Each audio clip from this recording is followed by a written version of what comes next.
Hearing ہوئی ہے اور بڑے آرگومنٹس سنے گئے ہیں. اب اگلے 1-2 دن کے اندر جو پروسیکیوشن سائڈ ہے جو کہ بالکل ہی اب بے بس نظر آ رہی ہے اور ان کے پاس کوئی ایسا ریکارڈ موجود نہیں ہے، ان کے پاس کوئی ایسا ایویڈنس، کوئی ایسی چیز، کوئی ایسا مواد یا ٹھوس شواہد موجود نہیں ہے ان کے پاس جس کی بنیاد کے اوپر یہ اب عمران خان کو سزا دلوا سکے. اب نہ صرف عمران خان کی اس کے اندر رہائی ہونی ہے، عمران خان کو بری کیا جانا ہے، بلکہ عمران خان کی سزا بھی معطل ہو جانی ہے اور عمران خان اس کیس میں بھی آزاد ہو جائے گا. جس طریقے سے توشہ خانہ کیس میں عمران خان مکمل طور پر اس کی سزا تو معطل ہو گئی، اب عمران خان کی جو کیس کو ختم کرنے کے لیے وہ ایک پٹیشن جو ہے وہ لگنے جا رہی ہے اور اسی عدالت کے اندر لگے گی، اسلام آباد ہائی کورٹ کے اندر لگے گی، کیونکہ یہاں سے یہ کیس جس طریقے سے فارغ ہو رہا ہے بالکل اسی طریقے سے یہ توشہ خانہ والا کیس کے بعد یہ جو کیس ہے سائپر والا یہ بھی فارغ ہو جانا ہے. اور اس کے اندر اب کچھ نظر نہیں آ رہا ہے، اس کے اندر وزن ہی نہیں ہے، اس کے اندر کوئی ڈاکومنٹ ہی نہیں ہے، اس کے اندر کوئی ایسی کوئی بات ہی نہیں ہے، ٹھوس شواہد موجود نہیں ہے. اور یہ جو گواہ ہیں جو اس میں گواہ پیش کیے گئے تھے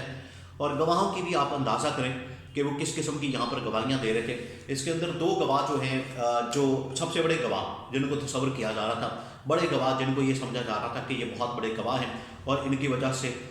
جو پروسیکیوشن ہے ان کو بڑا فائدہ ہوگا اور عمران خان کو ہم سزا دلوا دیں گے، عمران خان کو ہم اس میں ٹانگ دیں گے، عمران خان کو اس میں ہم بالکل بھی کوئی اسپیس نہیں دیں گے اور راستہ نہیں چھوڑیں گے. وہ 2 گواہ جو ہیں، ایک اسد مجید خان جو کہ ایمبیسڈر ہیں جنہوں نے ڈونلڈ لو کے ساتھ ملاقات کی تھی، اور اس کی حالت یہ ہے کہ ڈونلڈ لو نے خود انکار کر دیا تھا کہ میری تو اسد مجید خان سے ملاقات ہی نہیں ہوئی. تو اگر ملاقات ہی ہوئی تو اس کے بعد اس کا مطلب ہے کہ سائپر بھی نہیں آیا. تو یہاں پر کیس کس بنیاد کے اوپر پھر بلڈ اپ کیا گیا؟ یہی وہ بات ہے نا کہ ملاقات ہوئی، ملاقات کے بعد سائپر آیا اور سائپر کے اوپر جو ہے وہ کیس بلڈ اپ کیا گیا ہے. تو ڈونلڈ لو جو ہے عمران خان، یہ جو اسد مجید خان ہے عمران خان کے دور حکومت میں سفیر تھے امریکہ میں، وہ تو انکار کر رہے ہیں ملاقات کا. تو اس کا مطلب ہے کہ ملاقات بھی فارغ ہو گئی اور اسد مجید خان کا جو بیان ہے وہ دوبارہ سے ریکارڈ کیا جائے، دوبارہ سے اس کو اسٹیٹمنٹ اس کی ریکارڈ کی جائے، اس کو دوبارہ سے آن ریکارڈ لایا جائے اور پتہ کیا جائے کہ اصل صورتحال کیا ہے. ملاقات ہوئی ہے، نہیں ہوئی ہے تو کیا ڈسکشن ہوئی، نہیں ہوئی تو پھر تو ہی کیس ہی فارغ ہو جاتا ہے. دوسرا جو اس میں سب سے بڑا گواہ جو اس میں پیش کیا جاتا ہے وہ ہے اعظم خان، جو کہ عمران خان کے پرنسپل سیکرٹری ہیں. اب اعظم خان سے متعلق کہا جاتا ہے کہ ان کو پہلے اٹھایا گیا، پھر ان کو لایا گیا، پھر ان کو اٹھایا گیا، غائب کیا گیا، پھر ان کو منظر عام پر لایا گیا. تو اس سارے معاملے کے دوران جو ہے ان سے 164 کا یعنی کہ جو میجسٹریٹ کے سامنے بیان ریکارڈ کیا جاتا ہے وہ ان کو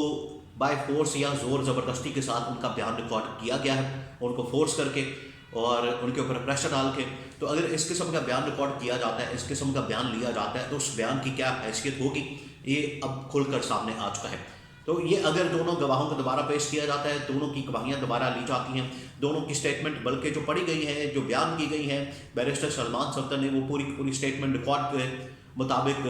جو ان کے اسٹیٹمنٹ تھی دونوں گواہوں کی، وہ جب ریکارڈ کے اوپر جو موجود ہیں ان کو پڑھا گیا، وہ تو صرف اور صرف عمران خان کی سپورٹ کر رہی ہیں. وہ جو اسٹیٹمنٹ ہے، وہ جو بیانات ہیں، وہ تو عمران خان کو سپورٹ کر رہے ہیں. اس کے اندر تو عمران خان کی حمایت میں بات سامنے آ رہی ہے. تو یہ جو ان کی جانب سے پروسیکیوشن کی جانب سے، ایف آئی اے کی جانب سے، اور ایف آئی اے کا کیس یہ بنتا بھی نہیں ہے، یہ تو فارن آفس سے متعلق ہے، یہ تو خارجہ جو پالیسی ہے اس سے متعلق ہے. تو اس میں ایف آئی اے کا تو ڈومین بنتا بھی نہیں ہے، ایف آئی اے کے ڈومین میں تو آتا بھی نہیں یہ کیس. تو نہ جانے کس لحاظ سے یہ ایف آئی اے کے سپرد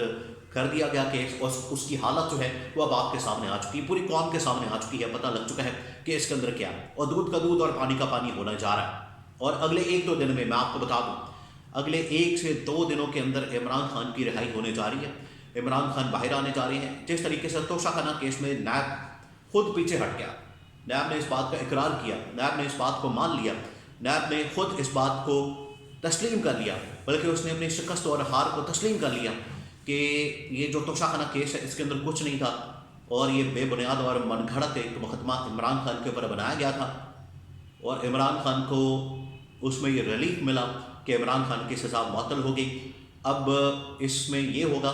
کہ عمران خان کے متعلق ایک پٹیشن، عمران خان کو یہ جو توشہ خانہ کیس میں سزا ہوئی، سزا تو معطل ہو گئی، یہ کیس ہی فارغ کرنے کے لیے پٹیشن دائر کی جائے گی. اس کے بعد یہ کیس ہی فارغ ہو جانا ہے اور اس کے بعد سائفر کیس اور آگے یہ جو کیس ہے نکاح والا، یہ کیس بھی ایک ایک کر کے سارے کے سارے فارغ ہو جانے ہیں.